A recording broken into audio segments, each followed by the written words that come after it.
Espace TV, le 22h.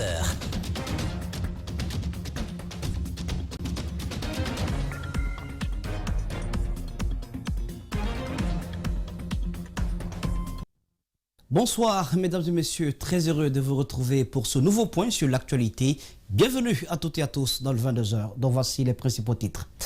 Zérekoré a été secoué au lendemain du double scrutin législatif et référendaire par des affrontements entre les populations civiles, des affrontements qui ont causé des pertes en vies humaines, occasionné de nombreux blessés, la destruction des édifices publics et privés. Quel est l'état des lieux en ce mardi 24 mars 2020? La réponse, c'est dans un instant.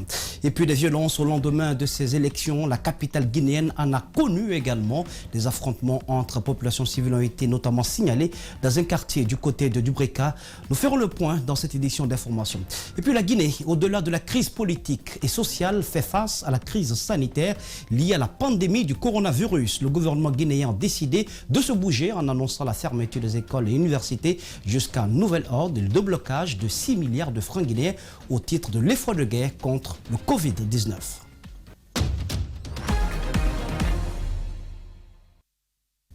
Nous ouvrons le bal avec ce sujet sur la ville de Zérekoré qui a été le théâtre au lendemain du double scrutin législatif et référendaire d'affrontements terribles entre les populations civiles. Des morts, des blessés, des dégâts matériels ont été enregistrés, mais pour l'heure, aucun bilan officiel, non encore également fiable sur les cas de morts signalés.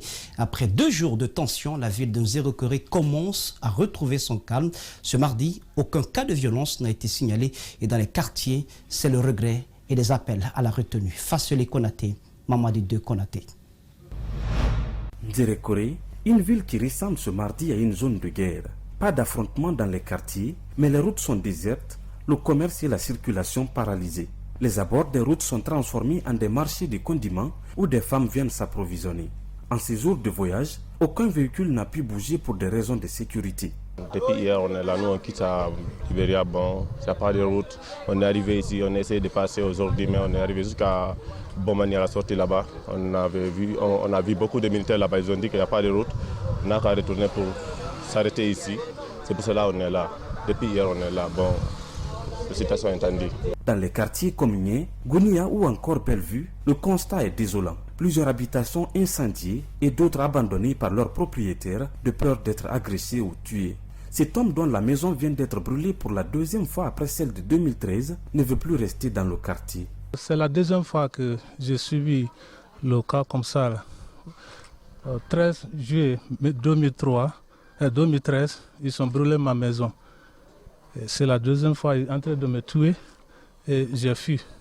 J'ai pris la fuite. Je ne sens pas la sécurité dans ce quartier. C'est pour cela que je vais quitter. Pour lui, les autorités n'ont pas fait assez pour éviter ce qui est arrivé. On a averti l'autorité locale, le maire il a été averti, et le commandant des jeunes il a été averti. Mais on n'a vu pas un effort quoi. En Zérekoré, au moins 20 personnes ont trouvé la mort pendant ces violences, selon nos sources. Des quartiers comme Nien, secteur réfugié terrain, ont pu éviter le pire grâce à la bonne collaboration des jeunes. La jeunesse m'a compris. Si vous voyez aujourd'hui vers chez nous, s'il y a des tirs en ville, je ne connais pas, mais vers chez nous, il n'y a pas de tirs. Parce qu'ils m'ont dit que, monsieur le président, du fait que tu as pris tout ton temps pour pouvoir nous réunir, nous gérer, nous sommes à ton entière disposition. S'il plaît à Dieu, il n'y aura plus de pagasse. Et un autre ne quittera pas son quartier pour venir perturber notre quartier. Tout est arrêté. Et ils sont assis, attendent dès ce soir-là seulement. Quand vous venez, vous allez encore trouver des braises dans les points stratégiques pour pouvoir surveiller le quartier. Dans la capitale de la région forestière, c'est la tristesse et la désolation qui se lisent désormais sur les visages et chacun appelle à la paix et au calme. Il y a un peu de calme ici, mais il n'y a pas de manger. Nos mamans sont d'abord au village. Avec ça, nous aussi, on pardonne, on est quoi, à la sécurité pour nous aider pour gagner de manger.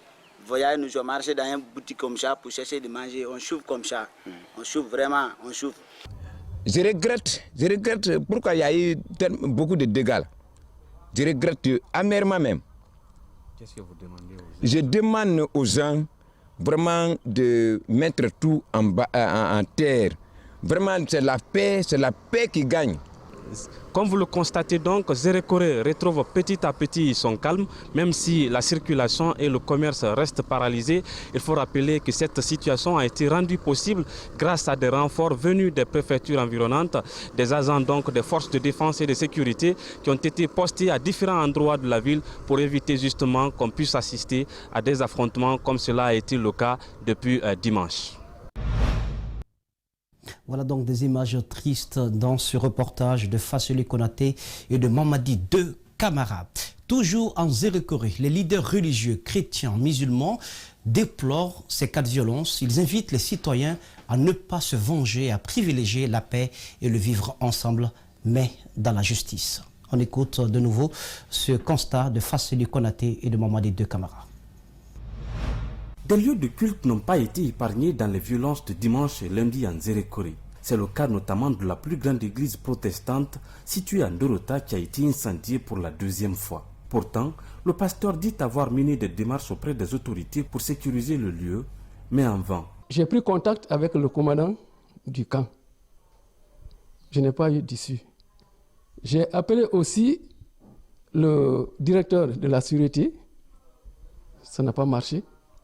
Son adjoint, lui d'ailleurs son téléphone ça sonnait, mais il n'avait pas décroché. Bon, j'ai fait face au maire. Il m'a dit, oui, on a pris toutes les dispositions. Il y a des groupes déjà de surveillance, la patrouille, pour encadrer et sécuriser les différents lieux stratégiques, y compris les lieux de culte. Il me dit de ne pas m'inquiéter. D'accord, j'étais soulagé par ces paroles. Et après quelques moments, voilà, un de nos fidèles m'envoie un message SMS pour me dire que le feu est dans notre temple. Pour cet imam, ce sont les efforts de plusieurs années de sensibilisation pour la paix qui viennent de s'envoler. Il y a combien de packs signés à Zérékoré ici? Combien de packs? Pas 2 mois d'abord, on vient de signer un pacte. De conférences de gauche à droite. On ne fait que parler, les leaders religieux, les sages. Mais avec tout ça, le résultat, c'est quoi? C'est l'échec. Même les gens qui n'ont pas de religion ne peuvent pas se comporter comme ça. À plus forte raison, nous qui se réclament d'une religion. C'est honteux. C'est honteux, ça, il faut le dire. C'est honteux pour le Zérékoréka. C'est honteux. C'est 10 ans de recul à Zérékoré aujourd'hui. El Sako dénonce par ailleurs l'utilisation abusive des réseaux sociaux qui, selon lui, a contribué à aggraver la situation avec les fausses rumeurs. Vous savez, les réseaux sociaux aujourd'hui en Guinée, c'est devenu quelque chose de fatal. Les gens mentent trop aujourd'hui. Moi, j'aurais appris aussi qu'il y a une mosquée brûlée.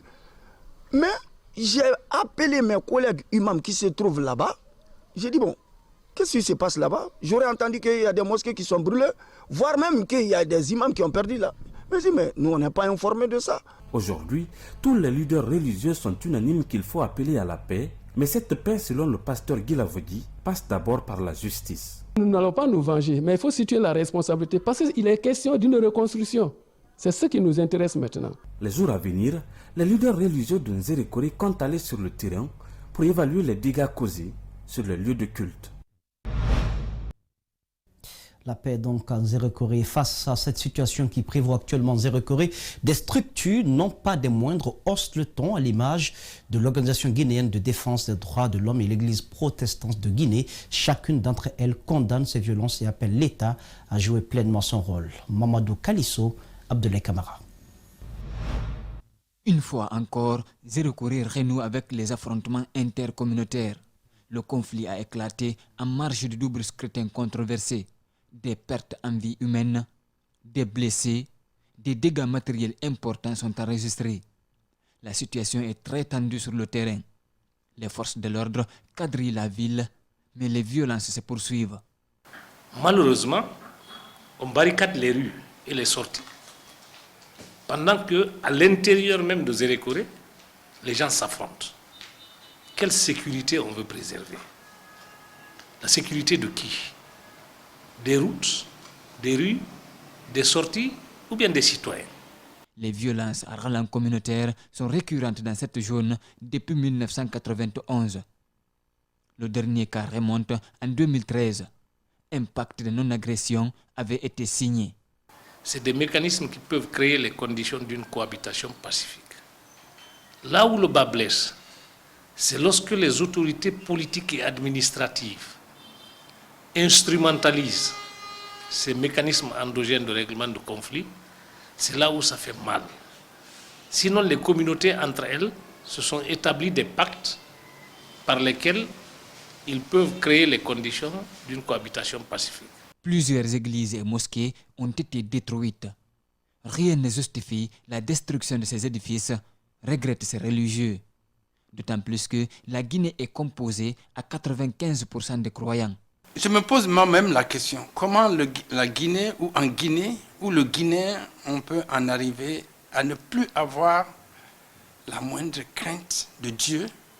Parce que pour moi, la religion ou se déclarer croyant, ce n'est pas simplement en professant par la bouche ou en allant avec de grands boubous à la mosquée le vendredi et de beaux costumes le dimanche à l'église. Ce n'est pas cela être croyant. Pour moi, le croyant, c'est celui qui vit sa foi et qui fait ressentir sa foi dans son entourage. Mais qu'aujourd'hui, ces lieux sacrés deviennent des lieux où les Guinéens s'en prennent pour justifier leur haine ou leur opposition, ça me déçoit. Et puis dans le même sillage, le coordinateur des ressortissants pour la Guinée forestière prend la parole pour également donner son point de vue sur cette situation. Mohamed Valek Touré, Alseni Kamara. De violents affrontements se sont produits à Zérékoré à la faveur de l'organisation du double scrutin législatif et référendaire.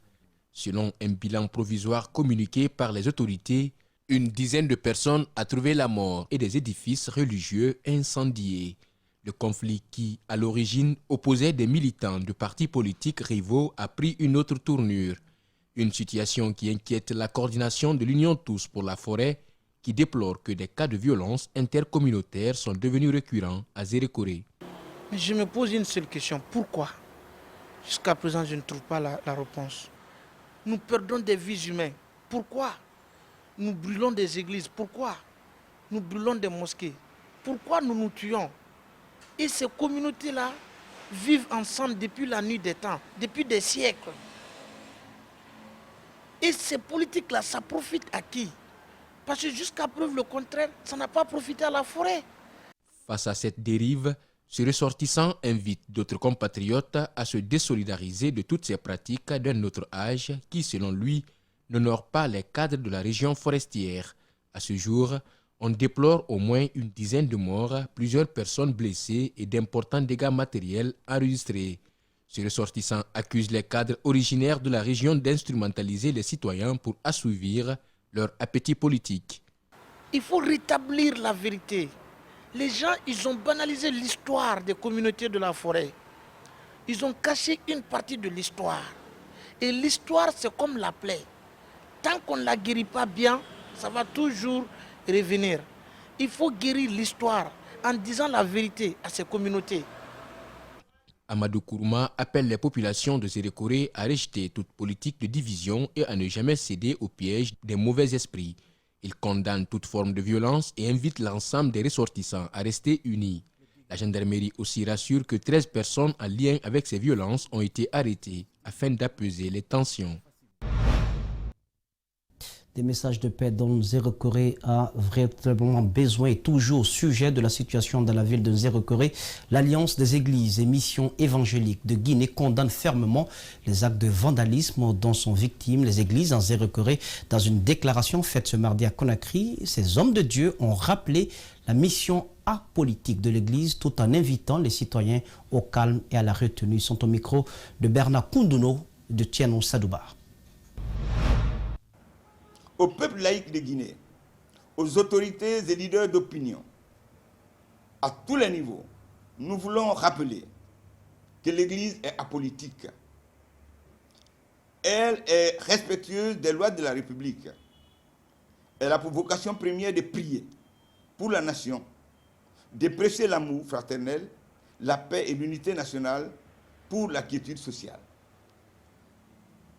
Les églises et missions évangéliques de Guinée ont toujours été présentes au grand rendez-vous par des prières pour la paix et le développement socio-économique de notre si beau pays. L'Alliance des églises et missions évangéliques de Guinée, en compatissant à la douleur des familles endeuillées et celles dont les maisons ont été incendiées à Zérékoré et ailleurs en Guinée, condamne avec la plus forte énergie ces actes et toute autre forme de violence qui ternissent l'image de notre beau pays et invite les populations locales, les autorités et leaders d'opinion à tous les niveaux à la culture de la paix, de l'amour du prochain et du pardon.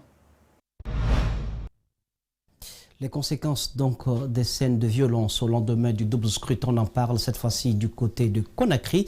Des familles se plaignent de pillages et d'agressions du côté de Bambeto. Un groupe d'individus donc non identifiés a fait éruption dans des domiciles et a emporté tout le contenu des maisons. Les victimes disent désormais craindre pour leur vie dans ce quartier. Le reportage est signé Mamadou Bouléré Diallo, Ibrahima Souba. Les victimes collatérales du double scrutin du 22 mars, on en trouve un peu partout. Ici à Bambeto, ce sont des familles accusées d'être proches du pouvoir qui se sont vues attaquées par des individus non identifiés. Ces artistes ont eux perdu plusieurs années de dur labeur. Et là, ils sont venus rentrer dans nos maisons pillées. La boutique, notre boutique est partie. La maison, ils ont rentré, ils ont fait, même les matelas sont partis. Ils ont pris tout et cassé tout. Dans le studio qu'on a ici, ils ont tout pris, ils ont cassé tout. Il y a les jeunes qui ont été blessés, qui nous aidaient. Et il y a un jeune même qui vient de faire son mariage. Ça ne fait même pas une semaine. Son nez est parti. Donc c'est triste. Cette veuve aussi a fait les frais de la colère des manifestants. La liste des objets détruits ou emportés est longue. 6 congélateurs, 6 matelas, les plafonds, 8 téléphones, plus l'argent. Ils ont pris tout. Désormais, cette famille dit craindre pour sa vie dans ce quartier avec les violences politiques en répétition. Elle invite les autorités à prôner la paix et le vivre ensemble dans le pays. On demande à l'autorité de venir en aide, sinon ce n'est pas bon pour nous. L'endroit là, ce n'est pas bon pour nous. Franchement, ils ont pris tout, on n'a rien. On est en danger ici, franchement. Parce que ce n'est pas la première fois, c'est la deuxième fois. Donc on est menacé ici. Même les voisins sont contre nous. Et aussi aident les autres pour nous saccager ici. C'est anormal ça. Ce type d'attaque n'est pas une première. À Fofomere, Tobolon, dans la commune de Dubreka, ou encore à Wanindara, dans la commune de Ratoma, des attaques ont été enregistrées. Tous ces faits se sont produits le jour et le lendemain des législatives et le référendum du 22 mars 2020. Justement, au quartier Fofo-Méré, dans Dubreka, il y a eu des affrontements entre citoyens. Plusieurs domiciles ont été attaqués, dont celui d'un imam de la localité, son véhicule incendié par des jeunes en colère. Les mobiles des agissements de ces individus ne sont pas encore connus. Pour des mesures de sécurité, la notabilité religieuse, l'imam Ibrahima et sa famille ont donc décidé de quitter leur domicile. Ominato Silibé, Aliouba. Le domicile d'Imam Ibrahim Sow ressemblait ce mardi à un champ de bataille. Portes défoncées, vitres cassées, véhicules calcinés, biens éparpillés ça et là. L'imam et sa famille ont été attaqués lundi par des jeunes surexcités. Morikalo, son voisin, a vécu la scène. Les policiers sont venus, ils ont pris mon voisin, ils ont envoyé. Il m'a dit de sauvegarder sa maison. Parce que c'est mon voisin. Depuis qu'ils ont envoyé, je n'ai pas de nouvelles de le voisin. Tierno Amadou Bari était lui à la mosquée lorsqu'il a appris que sa boutique était en passe d'être mise à sac. La sienne et celle de ses voisins ont été sauvées. Blessé au visage, il peine à expliquer ce qui lui est arrivé.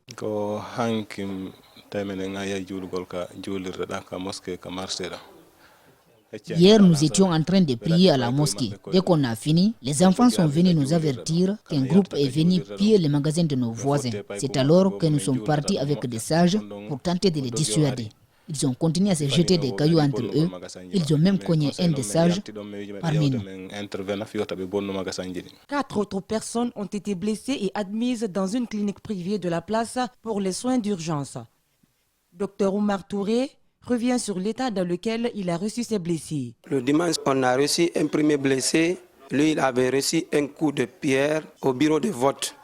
Il était admis dans notre clinique dans un état critique. Dans les bandes de 18 heures aussi, on a reçu un autre cas aussi. Dans l'une des concessions, on pouvait constater des traces de pierres, 2 véhicules calcinés et des vitres de la maison brisées. Plusieurs personnes ont été interpellées dans cette affaire. Des familles disent aussi n'avoir pas retrouvé les leurs depuis l'attaque.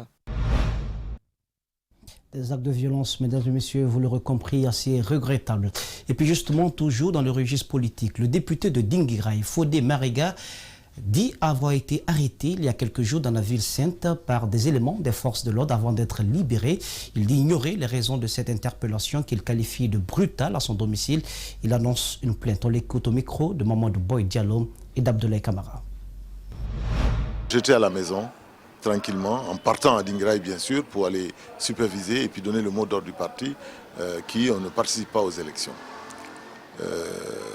Des gendarmes sont venus me retrouver à la maison,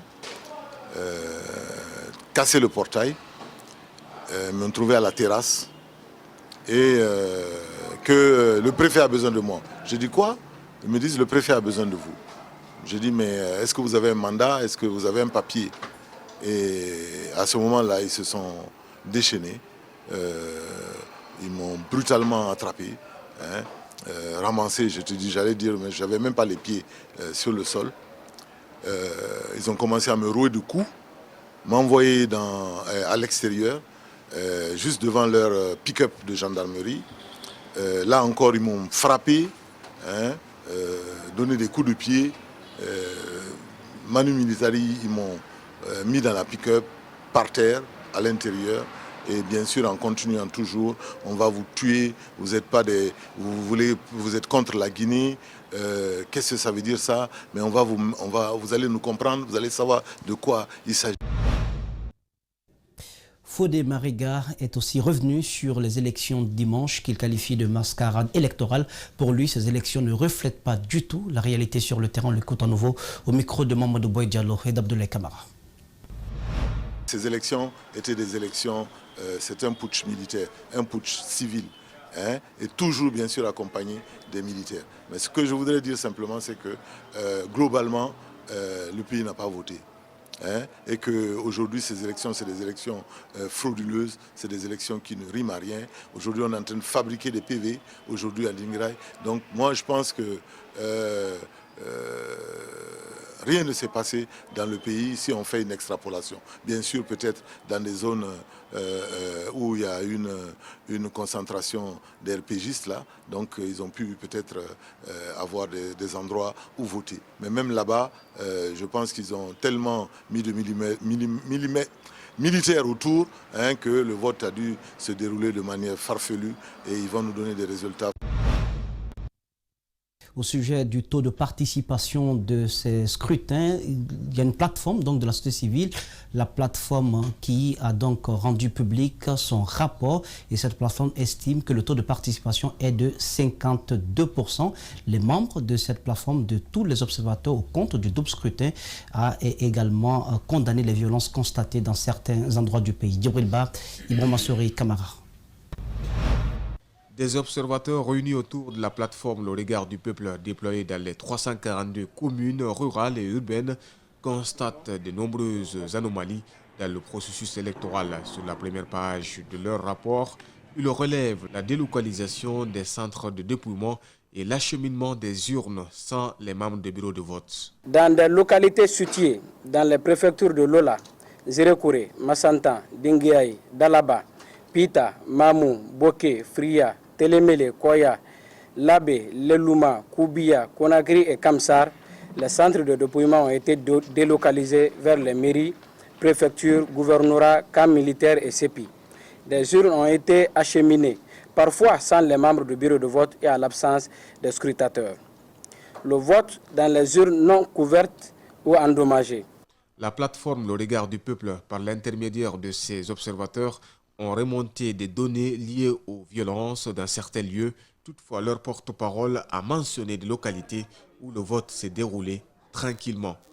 En plus des incidents rapportés hier dans la déclaration numéro 1, il faut ajouter d'autres scènes de violence, de destruction des lieux de culte, églises, des domiciles privés, d'assassinats et d'arrestations. À ce niveau de la collecte des informations, le taux de participation est autour de 52%. Ce taux ne prend pas en compte les régions administratives de Labé et Mamou et la préfecture de Télémélé. Les régions de Boké, Conakry et Kindia affichent les taux plus faibles, respectivement 31%, 34% et 35%.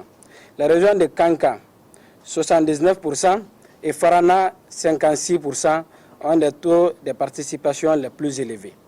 Ces observateurs ont trouvé encore des sérieux problèmes auprès de l'institution chargée des élections.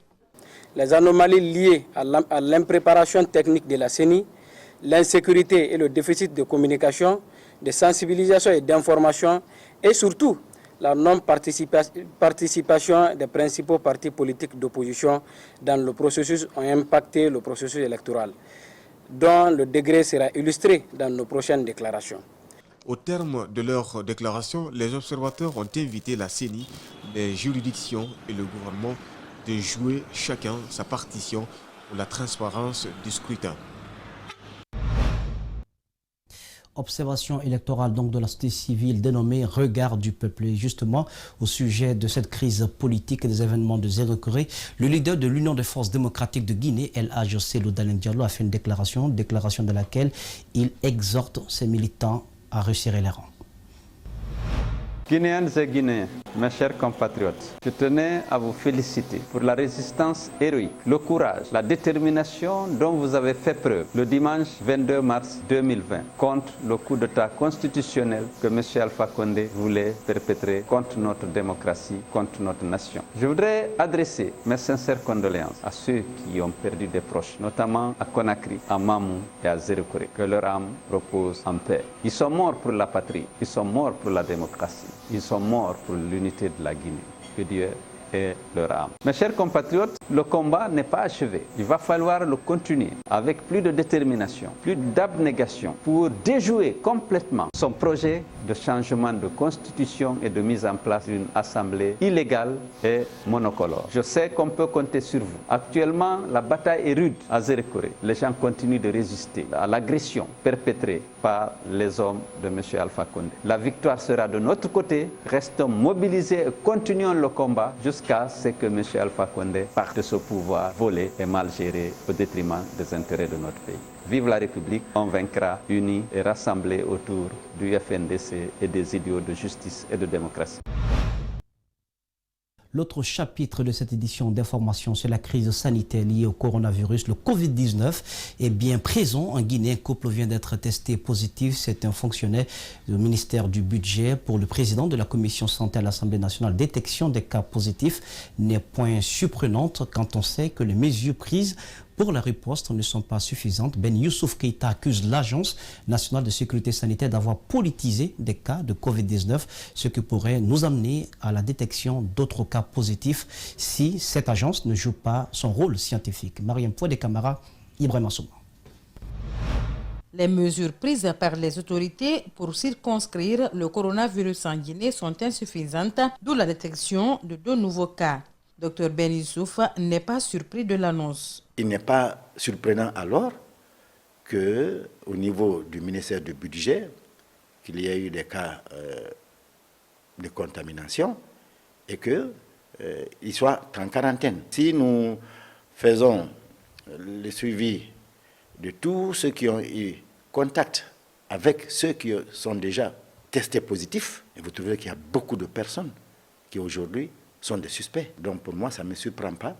Et une fois de plus, il faut que tout le monde comprenne que personne n'est à l'abri. À la question de savoir si la Guinée dispose des moyens matériels pour la prise en charge au stade de détresse respiratoire, Honorable Ben Youssouf Keïta précise. Très objectivement, la Guinée n'est pas préparée pour soigner, prendre en charge des cas nombreux de coronavirus au stade de difficulté ou de détresse respiratoire. Donc, mieux vaut ne pas tomber dans le lot des 5% là qui vont avoir des difficultés respiratoires. Parce qu'il n'y a pas de médicaments. Selon Dr Ben Youssouf Keita, la politisation de la situation par l'Agence nationale de la sécurité sanitaire pourrait conduire à la détection de plusieurs autres cas. L'ANSS même a été la première à dire que le regroupement du 22 mars était sans risque et que la décision était prise. Vous comprenez bien qu'ils ont joué à la politique. Donc pour moi, il faut que l'ANSS joue aux scientifiques, pas aux politiques. La politique qu'on laisse au ministère de la Santé. Pour le moment, on a détecté 2. Mais rassurez-vous qu'il y en a beaucoup plus. Seulement, le temps de la politique passera et vous allez voir que les choses vont ressurgir. En attendant, chaque Guinéen devrait prendre des mesures d'hygiène, notamment le lavage des mains et éviter des regroupements de personnes pour se mettre à l'abri de Covid-19. 6 milliards de francs guinéens déjà mobilisés pour l'ANS dans la riposte contre le Covid-19. À ce jour, la Guinée n'a que 3 cas confirmés. L'annonce a été faite par le ministre de la Santé au sorti donc d'une conférence interministérielle élargie aux agents de lutte contre le coronavirus. Par ailleurs, Dr Sakoba Keita, le DG de cette agence, rassure que le ministre du Budget n'est pas un cas contact du cadre déclaré positif au coronavirus dans le ministère. Al-Seni Bari, Ibrahima Awal Kamara. À la primature, l'heure est à la prudence. Pour cette réunion interministérielle élargie aux équipes de lutte contre le coronavirus, tous les habitudes ont changé. Il est question d'évaluer les mesures prises dans le cadre de la lutte contre le coronavirus, notamment le lavage des mains, les laboratoires et les sites de prise en charge. Il a été question de voir, parce qu'aujourd'hui nous avions au site 4K, et il est question de voir éventuellement si d'autres sites ne peuvent pas être identifiés. C'est ce qu'on a pensé à l'hôpital Donka, plus précisément le service de maladies infectieuses, où nous avions une structure qui est adaptée à la prise en charge. À ce jour, le ministre de la Santé dresse le bilan du coronavirus en Guinée. Aujourd'hui, nous avions au centre 4 cas. Il y a un qui est déjà sorti du centre. Et les 3 cas sont aujourd'hui sous traitement au niveau du centre de traitement épidémiologique de Nongo. C'est officiel, le cas au ministère du Budget est positif. Cependant, il n'est pas rentré en contact avec le ministre. Ces contacts des cadres du département étaient venus le saluer à la maison. D'ailleurs, ils sont tous congédiés, précise Dr Sakoba Keita. Le ministre du Budget confiné, c'est purement faux. Il n'a pas eu de contact physique entre lui et ce cas. Actuellement, au ministère du Budget, on a recensé 10 contacts et qui sont déjà suivis. On les a même congédiés de rester à la maison jusqu'à la période de 14 jours. En ce qui concerne le budget, Dr Sakoba Keita assure que 6 milliards de francs guinéens ont été mis à la disposition de l'Agence nationale de la sécurité sanitaire dans le cadre de la lutte contre le Covid-19. La Banque mondiale annonce son appui. Voilà, mesdames et messieurs, c'était donc la rencontre interministérielle élargie à l'Agence nationale de sécurité sanitaire. Et il faut dire que parmi les mesures prises par le gouvernement guinéen, il a été annoncé par le ministère de l'enseignement supérieur, celui de l'enseignement donc élémentaire et de la formation professionnelle. Ces 3 ministères en charge de l'éducation nationale ont donc décidé de la fermeture des écoles et des universités jusqu'à nouvel ordre pour cause donc du coronavirus. C'est donc ainsi, mesdames et messieurs, que nous nous quittons au compte de cette édition d'information, mais aussi aux équipes techniques rédactionnelles. Merci à Nalaï Sidibé pour la conduite à la régie. Bonne suite de programme sur Espace TV, la télé de notre planète. Bonsoir.